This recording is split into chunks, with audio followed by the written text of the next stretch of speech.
Good morning, everyone, and welcome to today's webinar, Winning the On-Farm Fight Against Cryptosporidiosis.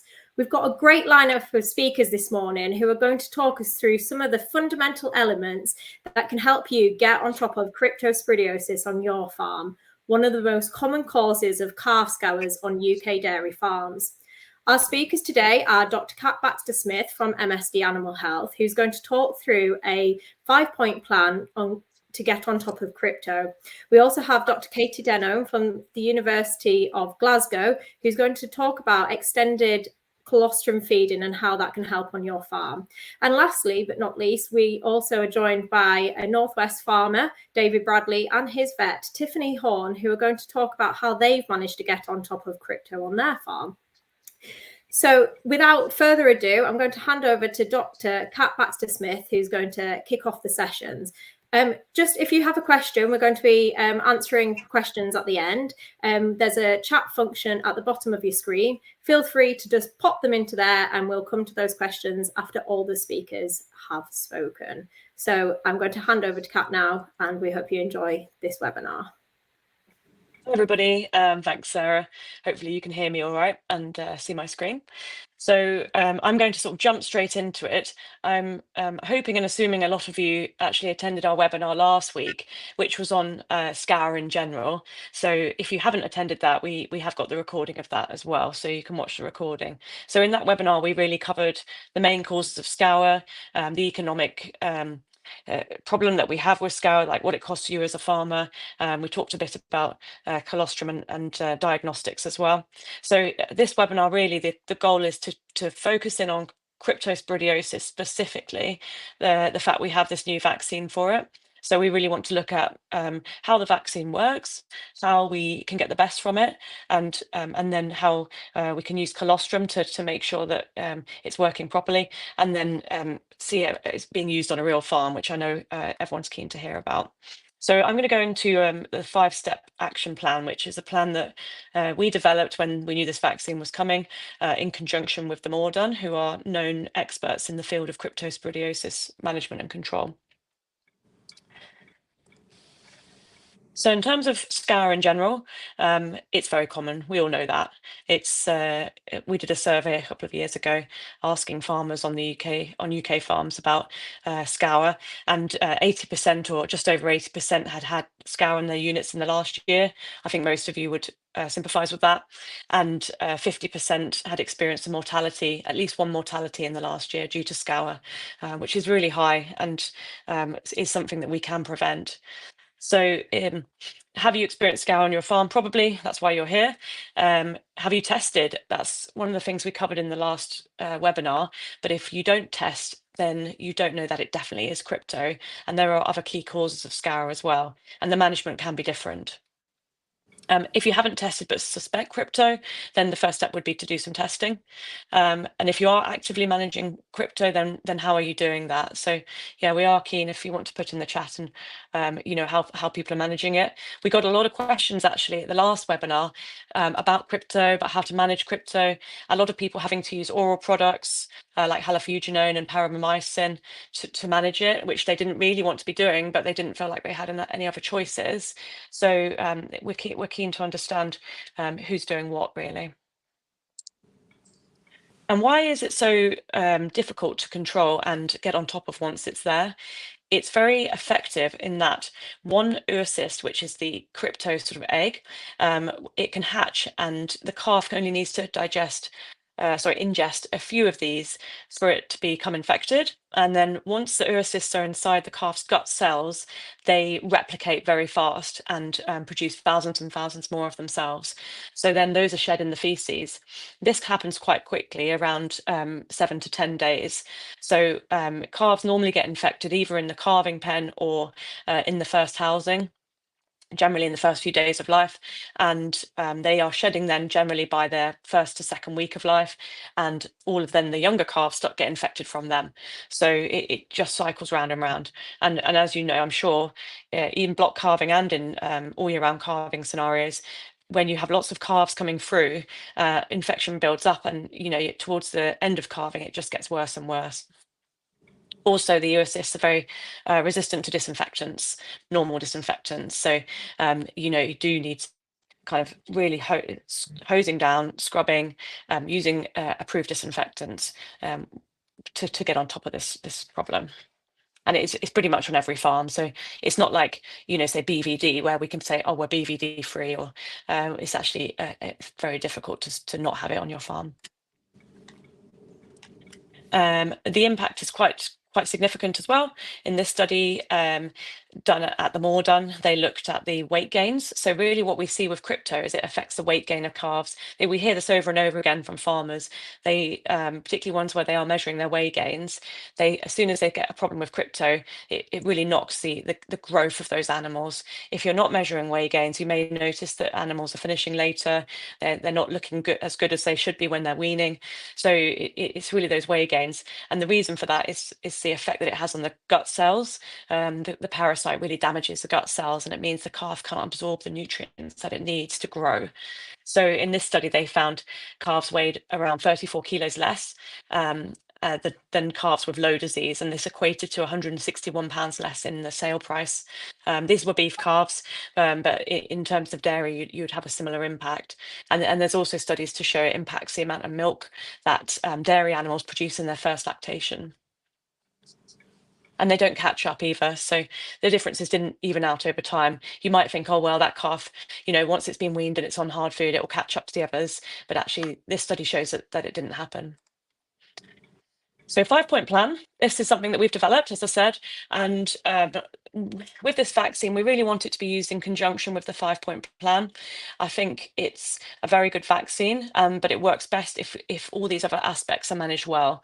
So the 5 points, I'm not going to go through them in too much detail just because of time, but what I would say is if you're interested in using the vaccine, you can speak to your vet about coming to do the 5-point plan on farm with you to make sure everything's in place before implementing the vaccine.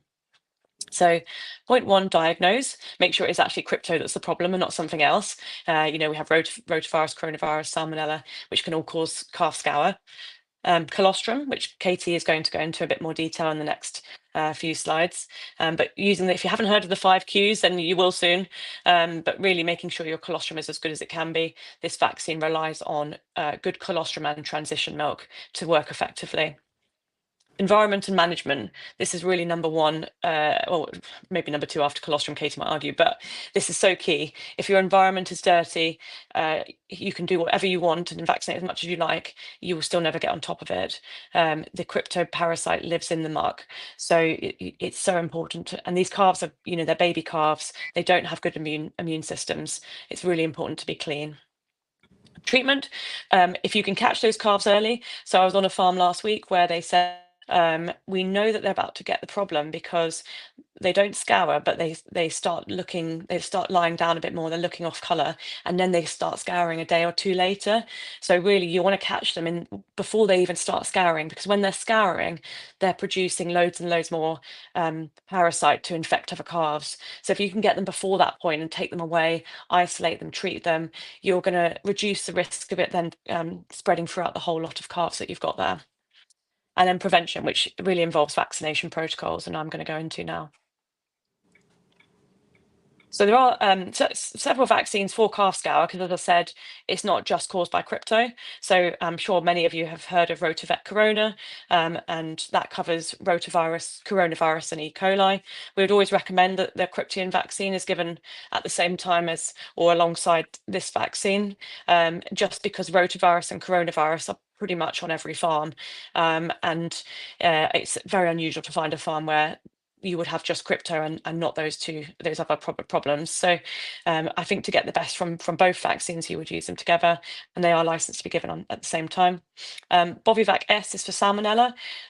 This isn't a vaccine you would use routinely unless you have salmonella diagnosed, and that would be something to discuss with your vet if you think you have a problem there. So I'll just go into a bit more detail on the new vaccine for cryptosporidiosis. It's called Bacillus cryptium. We launched it sort of in the middle of the season last year. So this will be the first full housing season that the vaccine's available. But we're already seeing a lot of it being put onto farms. Obviously, we have all year round calving, people who keep their animals in all year. So a lot of it's already going on to farms. We're getting a lot of feedback. We're seeing a lot of good results. So yeah, it's very exciting for us. How does it work? If you're used to using a dam vaccine for scour, such as rotavirus corona, it works in exactly the same way. You vaccinate your dam in pregnancy. So in the last few weeks of pregnancy, she produces antibodies. These will circulate in her bloodstream. When she produces the colostrum, they pass from the bloodstream into the colostrum in the udder, and then that colostrum is full of those antibodies. When the calf suckles, it gains that protection from the colostrum. So the calf needs the colostrum in its gut to bind the crypto parasite and stop it from infecting the gut cells. That is so important. And this is why we need to feed it for up to 5 days. So either colostrum or transition milk needs to be fed for up to 5 days to get the benefit from this vaccine.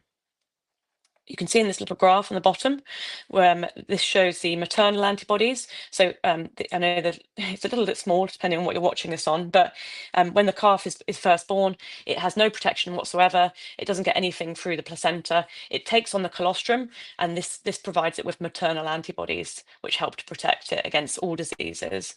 And then it starts to build up immune system. So in the first week of life, it will start building up its own antibodies, but this does take time. So it will not be ready until generally in weaning, or maybe even after weaning. That's why we see disease in calves, in the first weeks of life, just because their own body is not ready to fight off infection yet, and they're fully reliant on that maternal antibody to protect them. So this is the protocol. It is 2 doses in the first pregnancy, unlike rotavirus, which is 1 dose. They ideally would be given 4 to 5 weeks apart. And then the rotavirus can be given with either of those 2 doses. And you want to give them at least 3 weeks before calving, just because we need that immune response, and we need those antibodies to get into the colostrum. Then in subsequent pregnancies, you just need 1 dose, which, as long as it's given in the dry period before 3 weeks before calving, can be given at any time in that period, and is a booster that can be given alongside rotavirus corona again. You would give them at separate sites, so 1 on one side of the neck and 1 on the other side. You can see lumps, so that is something that I will advise. The lumps don't tend to generally bother the cows, but don't be surprised if you get lumps.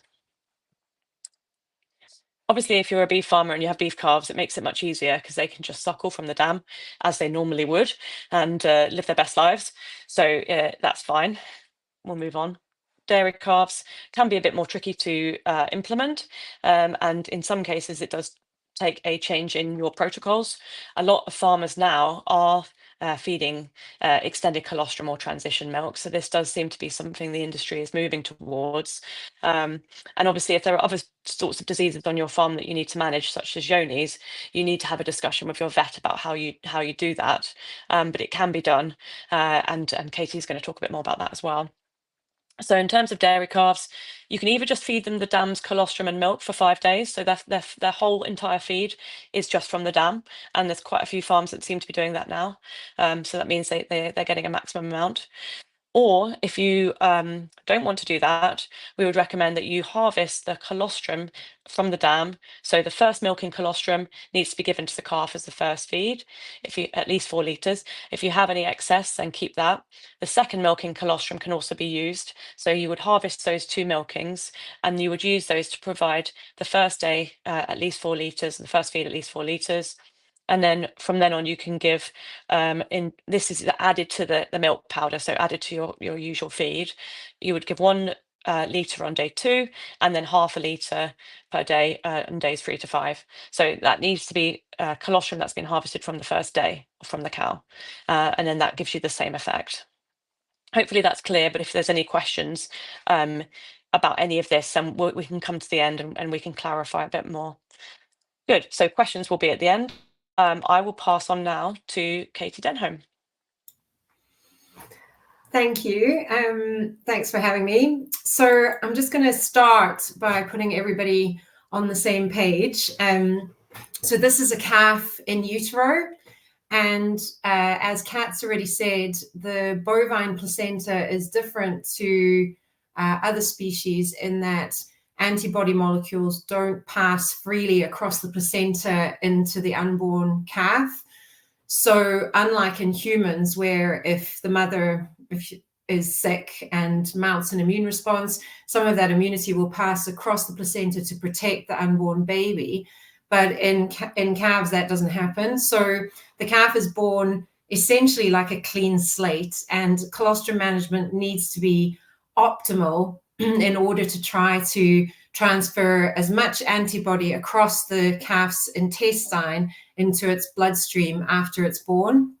So all of you will know what the 5 Qs of colostrum management are, but I'm just going to quickly go through them in the interest of making sure that everybody's again on the same page. So calves need to ingest at least 10 to 12% of their body weight in colostrum, and that looks like about 4 to 6 liters for a 40-kilo Holstein Friesian calf. Ideally, as soon as possible after birth, but certainly the first feed within the first 6 hours. The colostrum needs to be of adequate quality. So that looks like 50 grams per liter of antibody in the colostrum. And those of you that are using Brix refractometers will know that that equates to 22% on the Brix refractometer. And then something that's often ignored in terms of colostrum quality is how clean it is. And we've done an extensive body of work at the University of Glasgow on colostrum hygiene. These are some industry thresholds that have been published by the North Americans, and colostrum needs to have less than 100,000 colony-forming units per mil of total bacteria and less than 10,000 colony-forming units per mil total coliform counts. Now, coliforms are like fecal bugs. They're ubiquitous in your farming environment, and they're the real nasties in terms of blocking absorption of antibody from the calf gut. So even if your colostrum is really excellent quality in terms of antibody concentration, if it's really dirty, the calf is still not going to absorb that antibody across its intestine. So just a really important point. And we've done work measuring bacteriology in colostrum in 2 hemispheres, and it's universally like a bacterial soup. So there's a lot of low-hanging fruit there that we can work on. The other 2 more nebulous cues are that colostrum needs to be delivered quietly, because calves that have high stress hormones or cortisol levels don't absorb IgG as well. And you should measure how well your colostrum management plan is going. So what is the antibody concentration in your calf bloods, and what is the antibody concentration in colostrum? And you can do that really easily with a Brix refractometer, which is a dual purpose device. So 22% for colostrum and about 8.5% for calf serum gives you a good sort of indication. And you should do that over time. So measure ideally a dozen calves per month to give you a good idea of how your colostrum management plan is going. So why are we so obsessed with calf blood antibody concentration?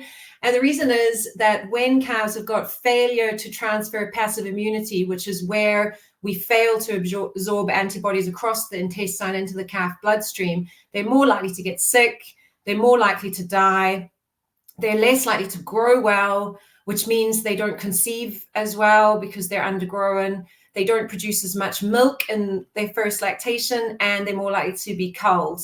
So, it's quite miraculous to me that what happens to a calf in its first 24 hours of life has such far-reaching consequences in terms of productivity. And the most recent research suggests that calf blood antibody concentrations actually need to be higher than that 8.5% that I mentioned, which equates to 10 grams per liter in terms of reducing respiratory disease and diarrhea. So on the farms that we visited recently, we're actually aiming for 10.5% on the Brix refractometer, because we're not in the business of having dead or alive calves. We really want them to thrive. And the research indicates that higher antibody blood concentrations promote that. So as Pat's already said, the colostrogenesis, or the production of colostrum, begins 5 weeks before the cow calves. And anything that happens to her in that run up to calving in terms of dry cow nutrition, She needs to have at least 60 days of rest and recovery before she calves so that she produces enough volume of colostrum. That's all really important. And how quickly you harvest the colostrum after she calves dictates how much antibodies in her colostrum. So, for example, if a cow calves and you immediately harvest her colostrum, you're going to get much higher antibody concentrations in that colostrum than if you leave her for, say, 6 to 8 hours before you harvest that colostrum for the first time. Because for every hour after she calves, there's a decline in colostrum antibody concentration. And when you vaccinate a dam in the run-up to calving, 3 to probably 6 weeks before she calves, then that promotes specific antibodies in that colostrum against the pathogens that you are tackling on your farm. So that could be rotavirus, it could be crypto, it could be salmonella, it could be any of those. And what that will do is will change the profile of the antibodies in that colostrum to protect that calf against those specific bugs. So what do we know about extended colostrum feeding? So extended colostrum feeding is an umbrella term, which is really means feeding colostrum beyond the first 24 hours of life. And you can do that in a number of ways. Either you can feed first milking colostrum in an extended way for 5 to up to 14 days. But often farmers struggle with that because they don't have enough first milking colostrum to do that.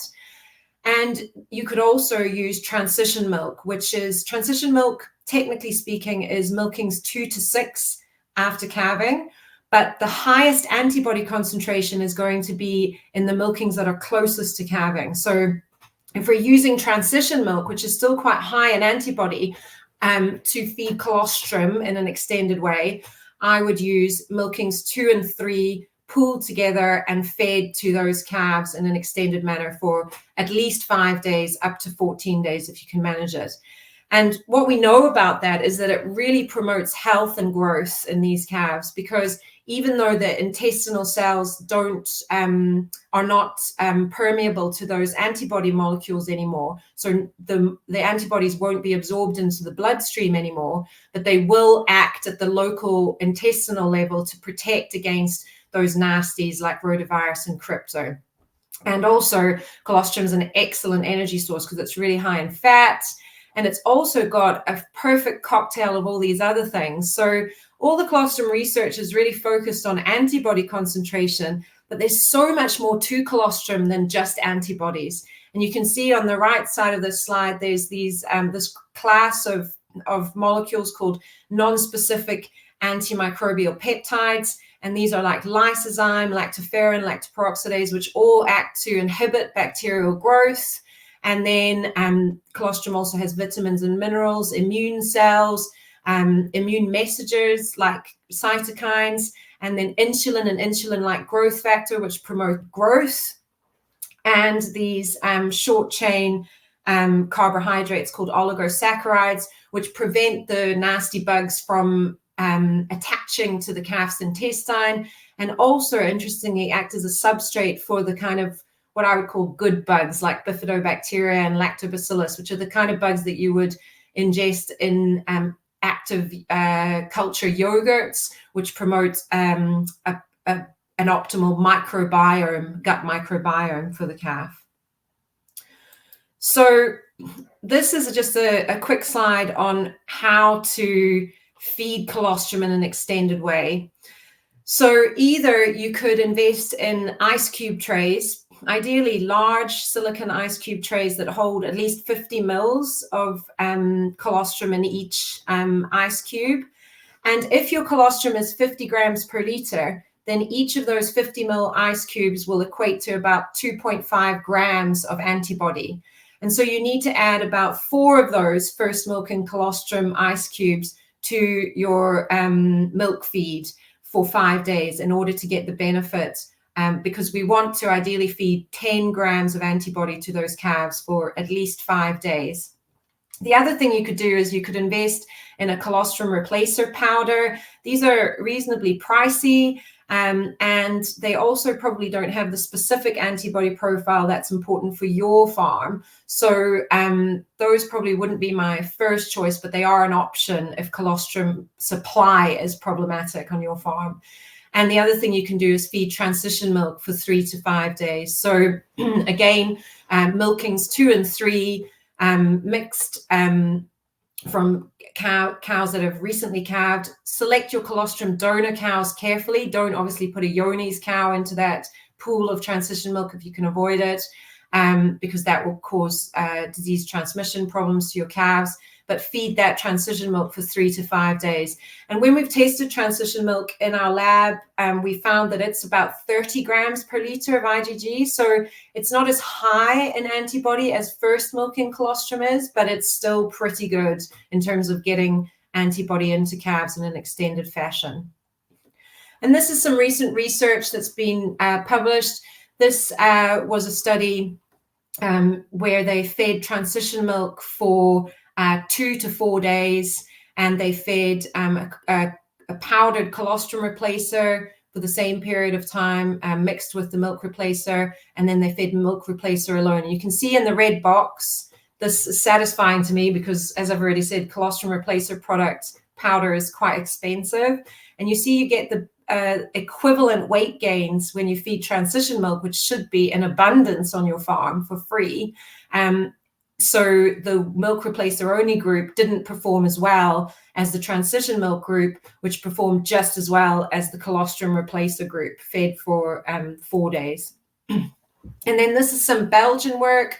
This is what we call a survival curve. So in the top left-hand corner of the graph, 100% of the calves are healthy, and then the drop-off is as they get sick. So the steeper the ski slope here, the worse, because that means the calves are getting sick more quickly.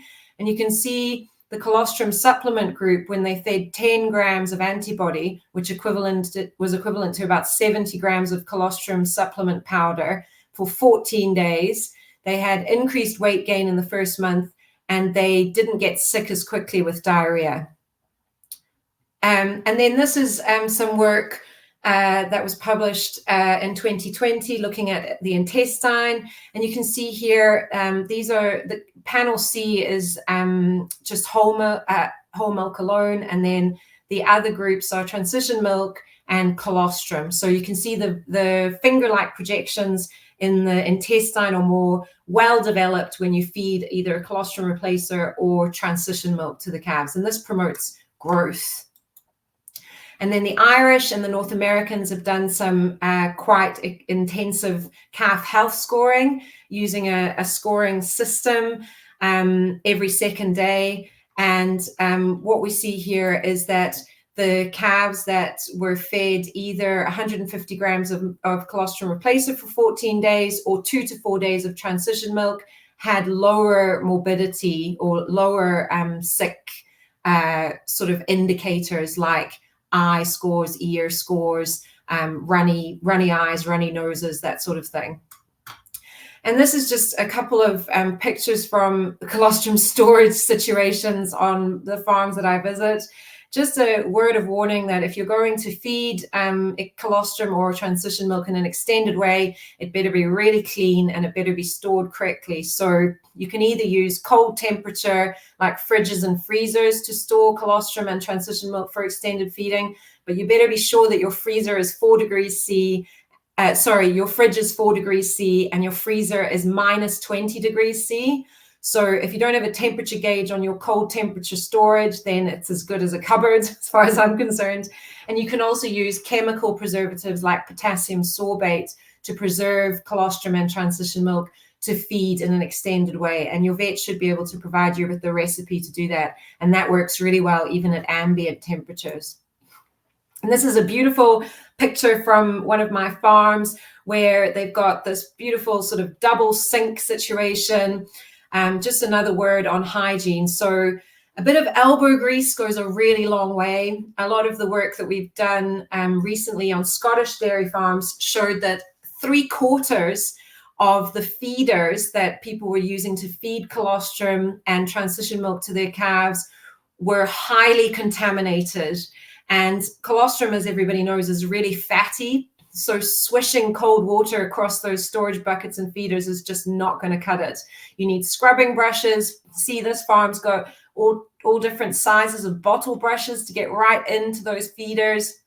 And you need a detergent, something as simple as washing up liquid and hot water to really get stuck in and try and promote antibody absorption from all the hard work that you're doing to feed colostrum in an extended way.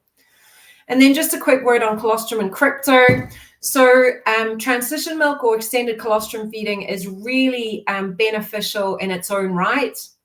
But if you have crypto, you're going to get a better result if you vaccinate the dams and feed that specific colostrum to the calves that you're trying to protect. So non-hyperimmune colostrum, which are the colostrum that hasn't had the crypto antibodies boosted, doesn't really mitigate diarrhea if you have a crypto problem, but it does have a positive effect on some of the other factors that you might see in those calves. But the thing that you need to do is try to boost that specific antibody profile, which will also reduce the number of eggs that these calves shed, so they are less of a source of infection for all the other calves on your farm. So now I'm going to pass on to Tiffany and David. They're going to present a case study of their farm that they've implemented the crypto vaccine on, and just some practical ideas for how it might work on your farm.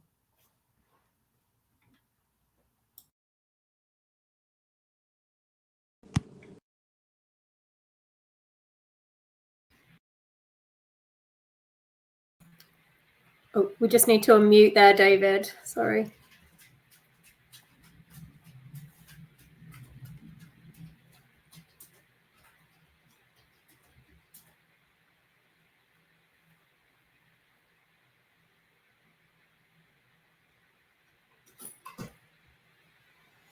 Just a reminder, everybody, if you have got a question, do pop them into the chat function. We've got some coming in at the moment, so we'll pick those up at the end. But David, Hello? are you with us? Yep, we're there. Yeah, excellent. Lovely. Yeah, thank you. Yeah, we are a fifth generation family-run farm.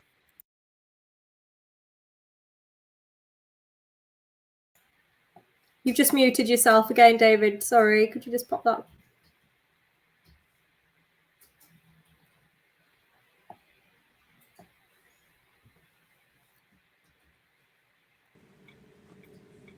Yep. Yep, that's it. Yeah, so we process all the milk on site. My brother John runs the retail side, supplying milk across the Fylde and Blackpool, and more recently flavoured milk and butter, which is nationwide. So yeah, so we milk 250 crossbreds, and we're on a greenfield site that we moved to in 2001. But prior to that, we were on an old traditional style farm that was quite a challenge to keep clean. So we're probably going back to like mid-1990s. But we used to use Rotavet Corona, which worked great. You know, we just give it the dry cows, and one dose of colostrum to the calves cured any problems. And we used to have really good growth rates of about 0.7 kilograms daily live weight gain.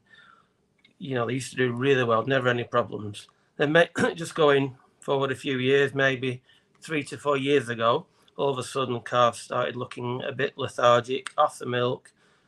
Dung was just a bit looser, but grey in colour, and the growth rates really dipped to about 0.4 of a kilogram, and we lost a few. It didn't matter how much we rehydrated them, we couldn't stop it. There was a couple of products that were mentioned earlier that do help, but they certainly don't cure it. So we identified at the start, before there was the crypto vaccine, we had identified the calving area as the root of the problem. So we used to have sand pens, 3 sand pens, calving pens. So we cleaned them out, dug them out, concreted them, and I've got 1 cubical pen for pre-calvers. I have 1 cubical pen for post-calvers. Then I have a rubber matted carving pen, then I can literally, after every carving, I can hose it down, foam it, steam clean it, and then disinfect it every time. So we basically hit it with hygiene. That's what we thought we'd do, and it did work for a time, but inevitably does that break down, and then we were back to square one. So onto the crypto vaccine. I think, correct me if I'm wrong, I think we were one of the first in the country to start using it, and it works really well. What we did try, probably interesting information. Because we thought surely the Rotavet Corona with one feed works fantastic. We thought instead of the 5 days, we thought we'd try 4 days, so eight feeds of the crypto milk. It was better, a definite improvement, but it didn't really eradicate it. So we moved on to the 5 days, which is the recommended dosage, and we've literally had nothing since. So the minute they have the 5 days, they were back to where we were before. 0.7, 0.75 growth rates, doing really well. And how we manage that, because what we thought, say, for example, you had 10 cows calve, and you've always got a couple with mastitis, so maybe one's had a health cleanse, and we thought there might be possibly 8 cows on the dump bucket. Well, that's not the case. So if you've had 10 cows calve, so you need 2 litres per calf, you need 20 litres. We tend to milk, this is how we do it, we tend to milk the last 2 cows that have calved. So that comfortably gives you 20 litres, and maybe, we've 250 cows, so maybe a 400 cow herd maybe need to milk the last 3 that have calved. But that seems to give us plenty, and the rest can go in the tank as normal. And how we manage that, so I basically bought just a tall domestic fridge off eBay for £100, and I just keep it fresh in there. So I keep enough for the day, and what I don't use in the morning, I'll put in the fridge for night, and then again what you don't use at night, I'll put in the fridge for the next day, and then throw away, start again. So you're literally a day old milk all the time in the fridge.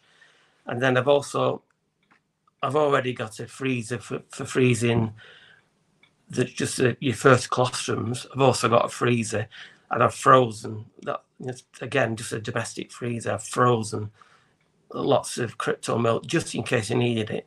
So I've always got milk there. So yeah, well, I mean, that's our story. It's working well so far, fingers crossed, all good. Thank you.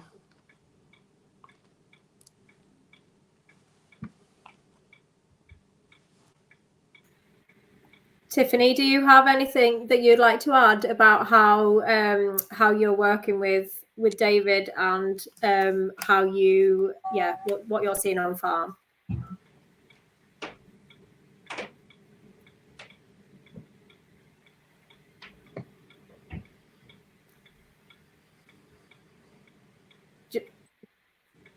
You just need to unmute yourself, Tiffany. Sorry, you can't. That's fine. Well, we can come back to Tiffany if Tiffany manages to sort out the technical issues. Then we can come back to Tiffany perhaps in the questions. We've had quite a few questions come in, so I think probably at the moment we should head over to the questions now, and then hopefully we can come back to Tiffany shortly. Yep, can you hear me? Yes. Good. I was having an unmuting problem as well.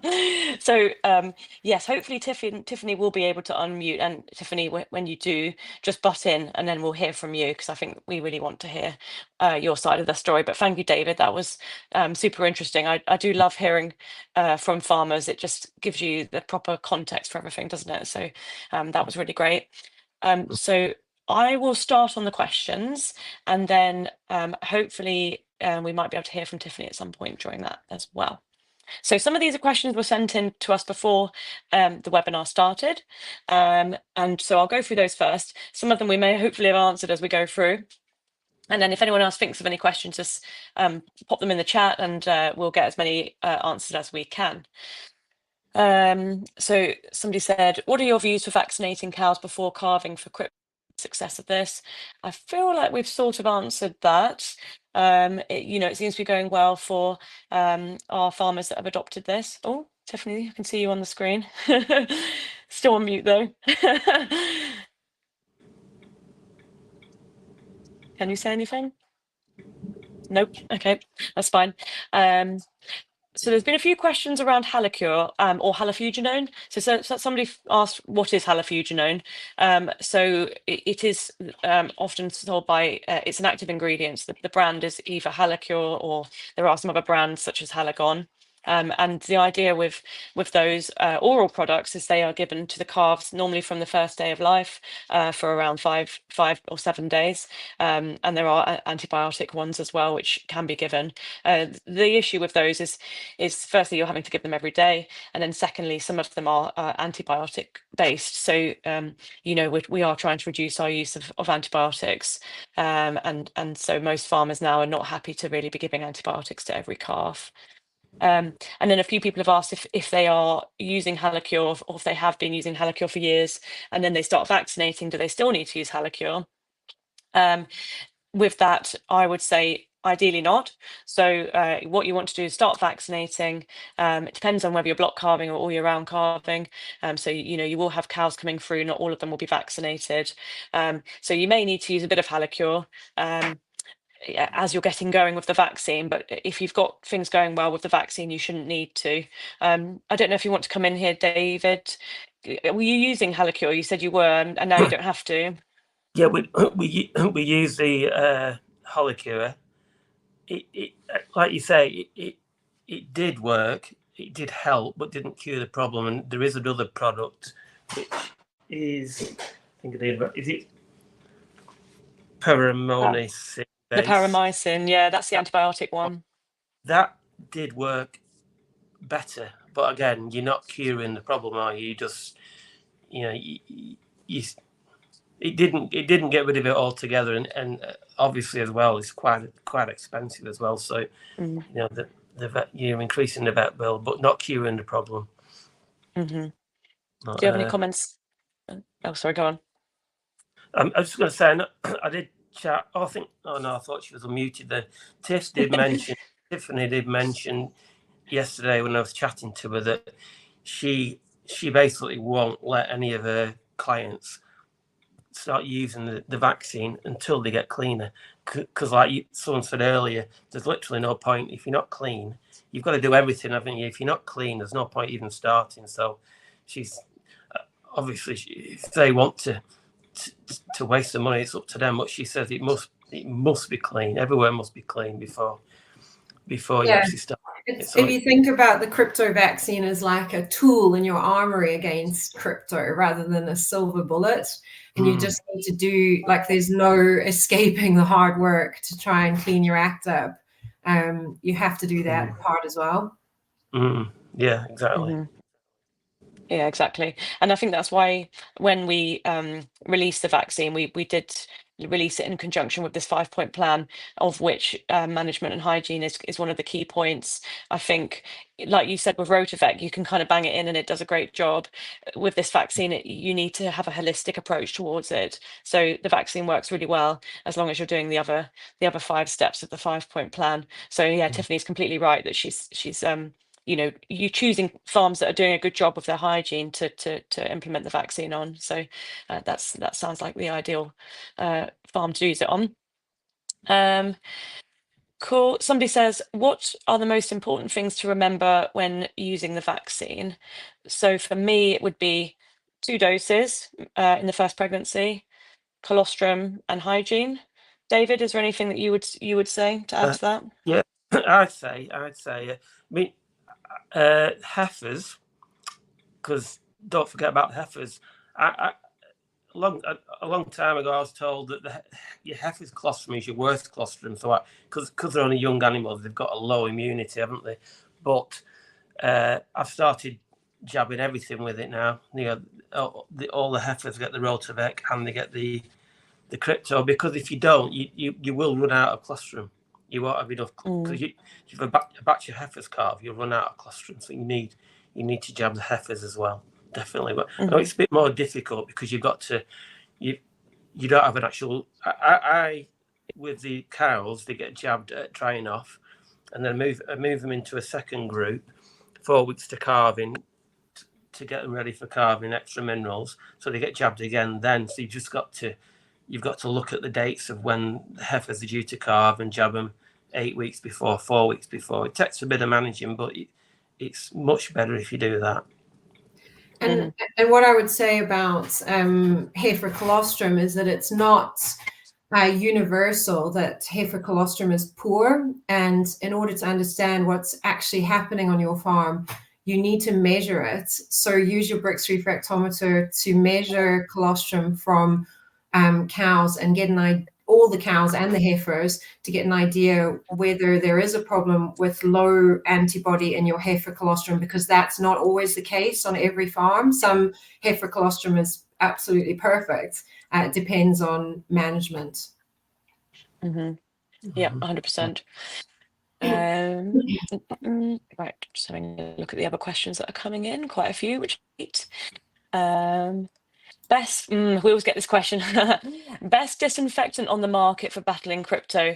So I will say there is, if you go onto the More Done website, they actually have a really good cryptosporidiosis information sheet. So it's like a little booklet. They produced it last year. It's got everything that we've sort of talked about in there, but it also has a list of disinfectants that they have tested themselves on farms to see how effective they are against crypto. So I'll give some of the examples from the list. Chenocox, neopredesan, hydrogen peroxide. So some of these are disinfectants that you have to be very careful around the milking area with. So just be sure that you know what you're doing with it and where you're putting it. I'm going to go to David because I'm always interested to hear what farmers are using themselves on their own farms. So what do you use disinfectant wise? Yeah, we use Cyclex. Mm-hmm. I think it's a similar base product.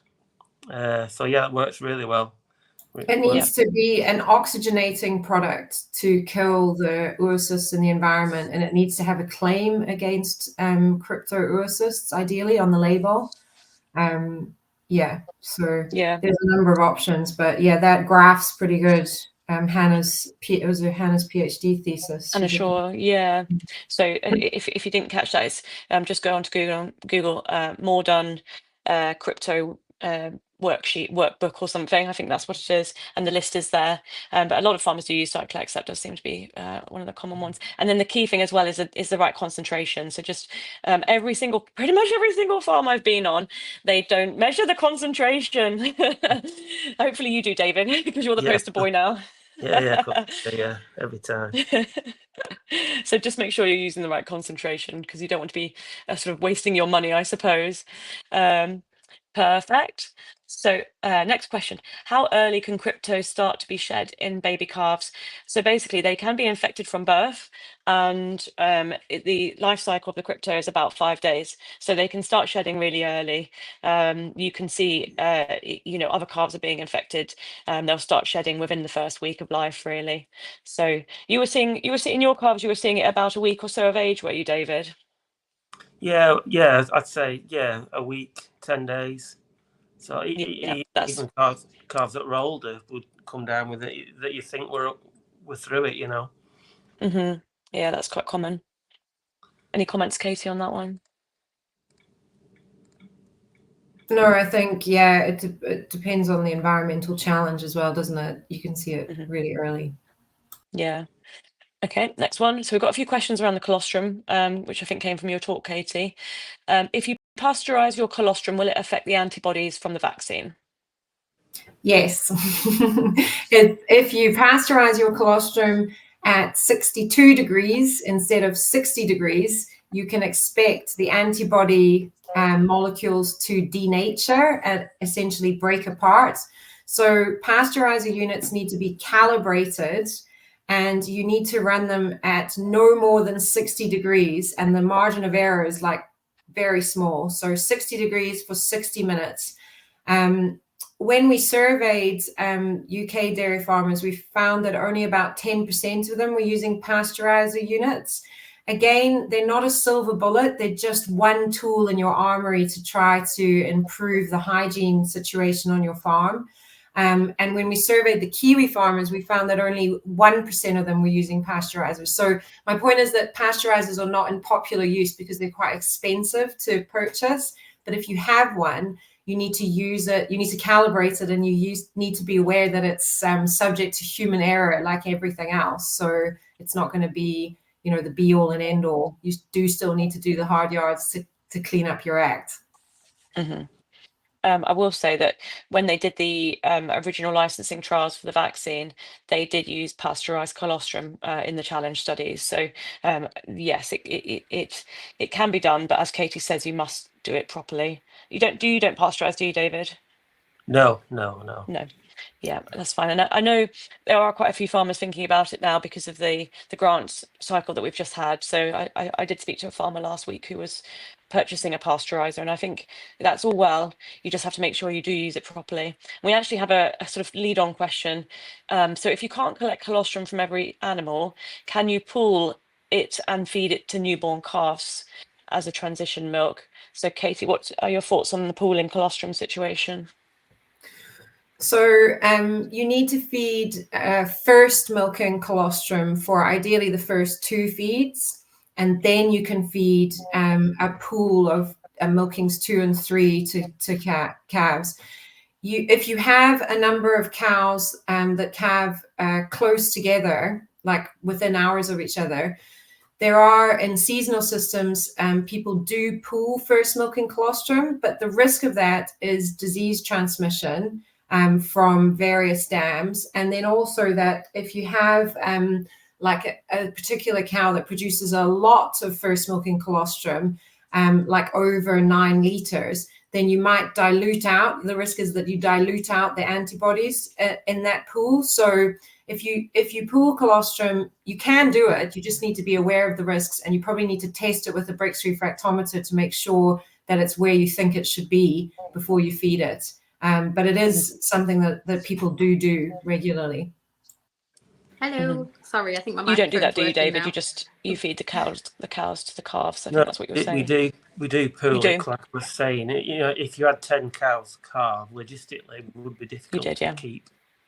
So we usually keep it off. The last 2 or 3 that have calved and feed it. Do you have yonies or anything like that to worry about? I do test for it, and I do have them marked. Anything that's high, so I don't keep the colostrum off those. Yep. Yeah. So we've got Tiffany back in the room. So I'll hand over if Tiffany wants to butt in. And hello. Sorry about the technical difficulties. My name's Tiffany. I am a farm animal vet at Ribble Vet. It looks like she's still on mute. Oh, I am talking. I can hear you.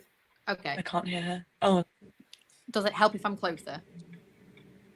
That's fine. I can hear. Yeah, I think we can hear. So my name's Tiffany. I'm a vet at Ribble Vets in Preston, Lancashire, so in the northwest. As saying, I've worked with David on his crypto calf scour problem, but also I do have my own sort of passion for young stock management, and more in the practical sense at working with the farm and what we can do and what we can't do. Yes, there's gold standard, but we need to pick and choose what you can do easy, cheaper. Know what not everyone needs to buy a brand new calf shed. We can do lots of things on like different farms, depending on the farm, to try and get you some practical advice. I think I see quite a lot of farms with crypto problem. Lots and lots of farms. Lots of testing that you do. The calf side testing comes up with crypto, also rotor. I've had one that's had all 4 at once, on the test. I think trying to pick and choose which ones you're controlling. They're all controlled with hygiene. Just little things can make a big difference. The problems I've seen on actual farms have ranged from 50% mortality in calves over the last 3-4 months, down to like a 10% drop in growth rates that has been noted by the farmer, and they've asked me to have a look. So what I normally say is make sure you've had your vet test, see what the problem is. If you've had them test previously a couple of months ago, test again, just because there is waves of different problems. So I'll have one farm that has had a crypto problem, and then they're currently only experiencing a rota problem. They've controlled one and not the other. And go over your protocols. So I only know this because if I was a farmer, I would be quite a poor farmer, because I would start skipping steps. I would be the one that doesn't use a brush on my buckets after I've done it a while. And I think I'd need someone just to keep looking at what I'm doing and saying, right, do you think this is the cleanest you could get it? And then reassessing that way. With the farms that I work with, I tend to make a list of all the different things that they could do, all the way from use a scrubbing brush and warm water on your buckets, down to, oh, well, we need some new calf housing. And I tend to label them in two different ways. So you've got cheap, reasonable, expensive. So level them green, yellow, and red. And then the hardness of the task, or how difficult that would be. And then we've got cheap, reasonable, expensive. You can tackle all of the cheap, easy tasks. So your extended colostrum feeding, you've got the colostrum, you've got the milk on farm, you could do that easily. Cleaning buckets, just spending a few little bit times cleaning the buckets a little bit better. Again, cheap, easy. Once you've fixed all those, you could start onto the medium, expensive things that you could improve, vaccinating your cows. And then you could go on the really difficult tasks that cost lots of money, for example, new calf housing. So there's different levels, and I would start with the easy things first. If you use your vaccine and you don't think it's working, if you look at your cleanliness level, that would be the thing that helps 10 times over. When you've got think you've got your cleanliness down, a lot of my farms definitely have the cleanliness down. Like seeing David's, it's clean. He's better than me in the clean and farmer way. But that's when, if you're still having problems, you need to look a little bit deeper. Hence why we started the vaccine, and it seemed to fix the small niggly complaints. It does get very down on sort of farmers, vets' mental health when you're constantly seeing calves be sick and feel like you're doing all you can for them. This is when the extra steps can help. So another little tidbit that I've got from a different farm, he said it was impossible to disinfect his buckets and let them dry. I found him a system that would work with him. So again, you need to refresh your disinfectant all the time, but getting a crypto disinfectant, 1/4 of a gallon drum, making it up, and all he does is he dunks his buckets after they're cleaned in that and puts them on a drying rack. That one extra step helped his crypto problem. That little bit, he sort of saw a lot less disease on his farm, just from doing tiny things like that. So yeah, I think I see quite a lot. So if anyone needs any little practical tips, I'm here. But yeah, you can continue to questions if I can answer any.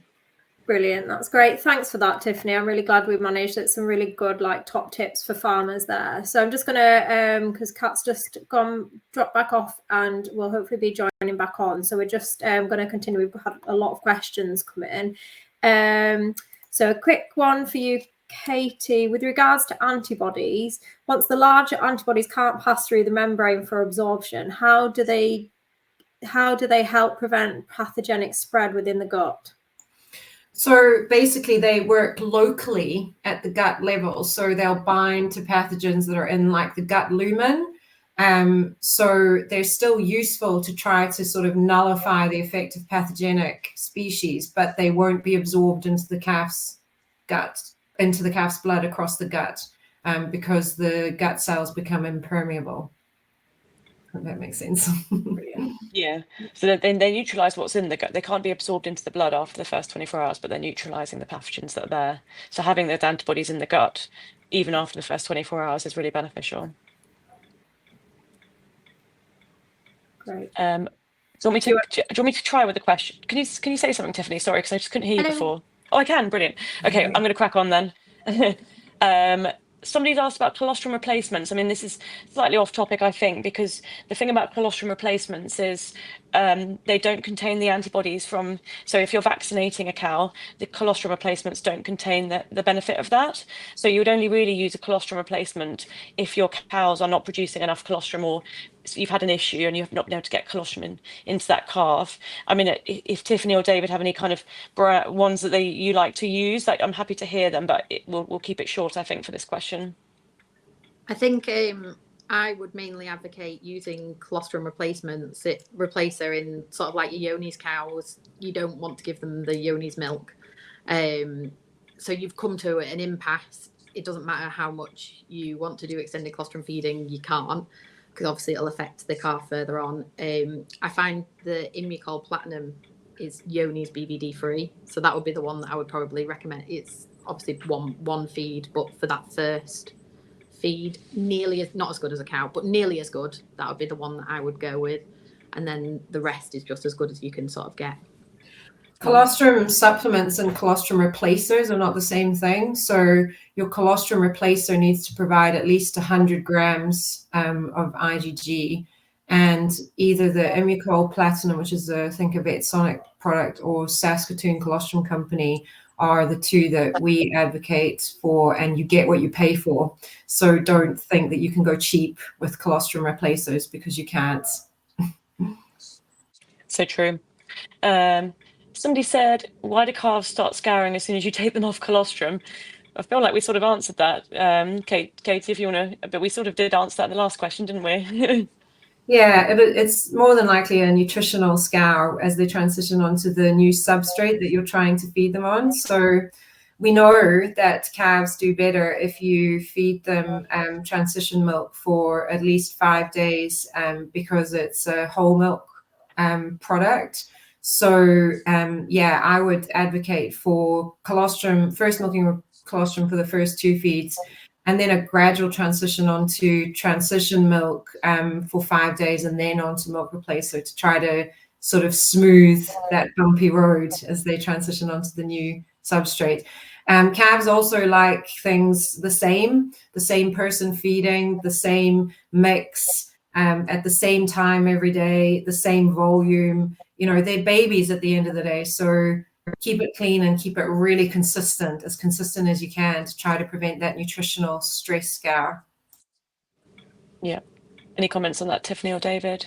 How do you manage that? On the consistency front, I have had quite a few people who, as everyone, has a Monday to Friday calf person, Saturday, Sunday calf person. And if they're not in line, you can immediately tell. So sometimes doing post-mortems on calves that have died, you can tell it's literally just Saturday, Sunday person might be winging it. They're just doing it differently. One might think it's on 2 cups of powder, and one might think it's on 1.5, and that does make a big difference. And I've seen quite a few cases that way, and that's when you find out they're just not talking. It's on the same sheet. Yeah. Do you have protocols, David, that you put up for your calf management team, or how do you make sure they do the same thing every day?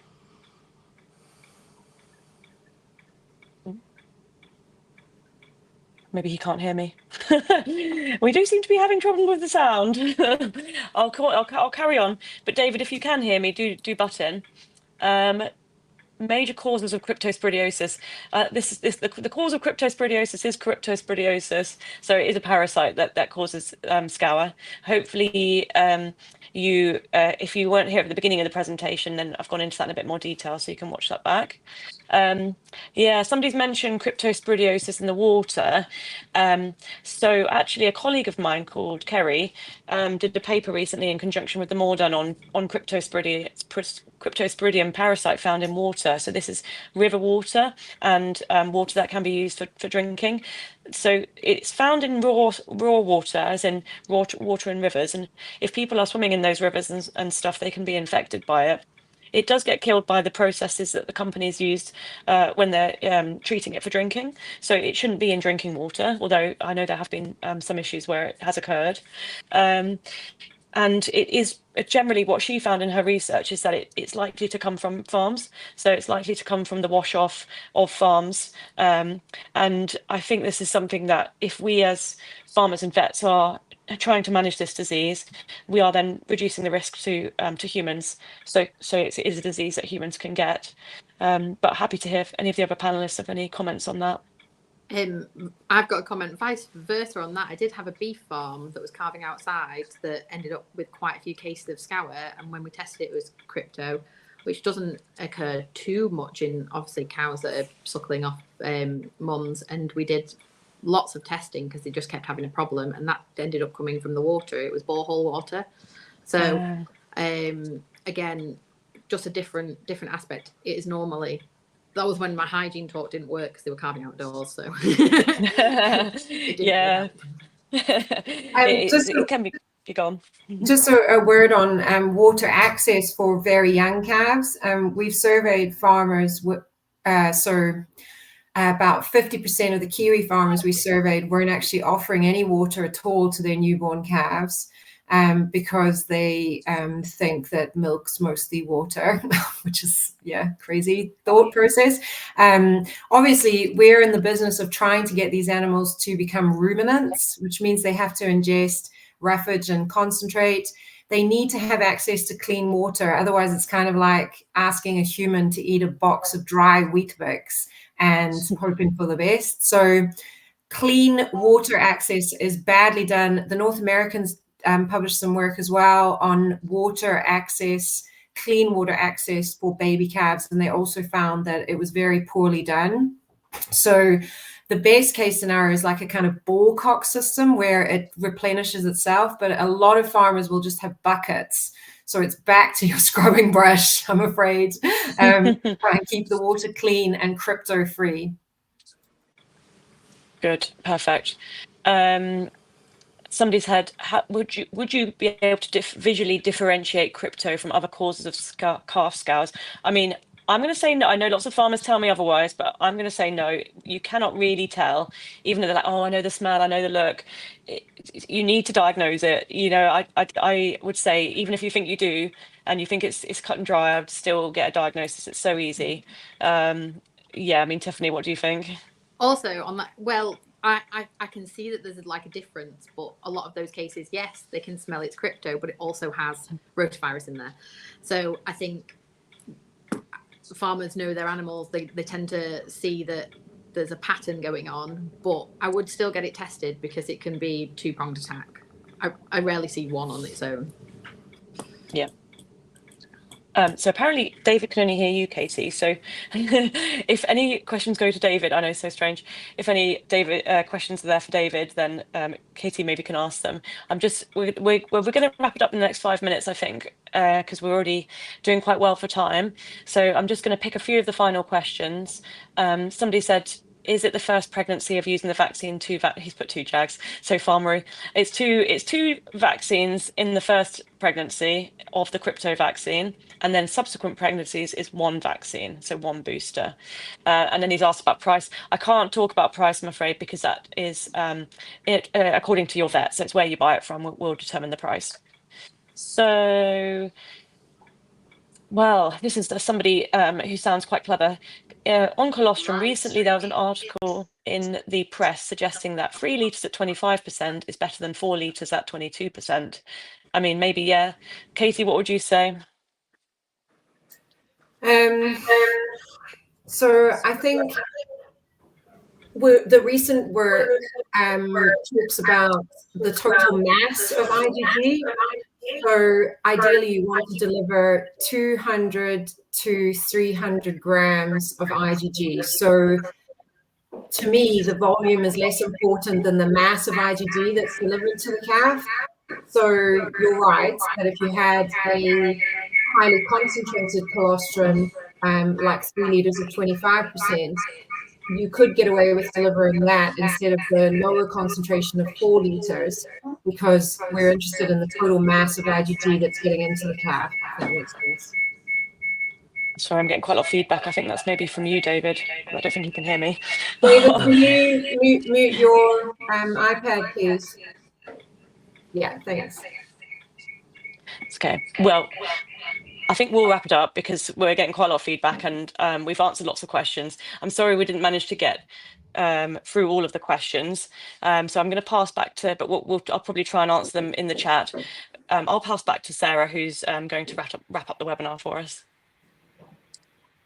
Brilliant, that's great. Thank you for that. So, and thank you to all of our speakers for sharing their expertise and practical insights today. And thank you to everyone who's joined us and for all your questions. As Kat says, I'm really sorry we haven't been able to get through them all, but we'll look at them and see if you've shared your data with us, then we'll look to try and get back to you with those questions. So I hope you're leaving with some useful strategies and greater confidence in tackling cryptosporidiosis on farm.